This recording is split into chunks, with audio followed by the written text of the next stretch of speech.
ರಂಜಿತಾ ಅಂತ ಹೇಳ್ಬಿಟ್ಟು ನಾನು ಬಂದು ಈ ದೇವಸ್ಥಾನಕ್ಕೆ ಸುಮಾರು 8 ವಾರದಿಂದ ಬರ್ತಾ ಇದ್ದೀನಿ. ಇದು ನನ್ನ 9ನೇ ವಾರ ಇಲ್ಲಿಗೆ ಬಂದಿರೋದು. ಸೊ ಯೂಶಲಿ ನಾನು ದೇವರು ಪೂಜೆ ಅದೆಲ್ಲ ಅಷ್ಟು ನಂಬ್ತಾನೆ ಇರಲಿಲ್ಲ. ದೇವಸ್ಥಾನಕ್ಕೆ ಹೋಗ್ಬೇಕು, ಕೈ ಮುಗಿಬೇಕು, ಮಂಗಳಾರತಿ ತಗೋಬೇಕು, ಬರ್ತಾ ಇರಬೇಕು, ಆ ಥರ ಕೈಂಡ್ ಆಫ್ ಪರ್ಸನ್ ನಾನು. ದೇವಸ್ಥಾನದಲ್ಲಿ ಇದೆ ನನ್ನ ಲೈಫಲ್ಲಿ ಫಸ್ಟ್ ಟೈಮ್ ಇಷ್ಟು ಟೈಮ್ ಅಂತ ಸ್ಪೆಂಡ್ ಮಾಡ್ತಾ ಇರೋದು ಇಲ್ಲಿ. ಸೊ ಇಲ್ಲಿಗೆ ಬಂದಾದ್ಮೇಲೆ ಆ್ಯಕ್ಚುಲಿ ನಮ್ಮ ಅಕ್ಕ ಒಬ್ಬರಿಂದ ಗೊತ್ತಾಯ್ತು ಇಲ್ಲಿ ದೇವಸ್ಥಾನ ಇದೆ ಹೋಗಬೇಕು ಅಂತ ಹೇಳ್ಬಿಟ್ಟು.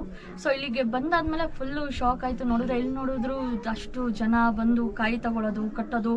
ಇನಿಷಿಯಲಿ ನನಗೂ ಒಂದು ಅನಿಸ್ತು, ಏನಪ್ಪ ಇವ್ರು ದುಡ್ಗೋಸ್ಕರ ಇಷ್ಟೊಂದೆಲ್ಲ ಮಾಡ್ತಾ ಇದ್ದಾರೆ ಅಂತ ಹೇಳ್ಬಿಟ್ಟು.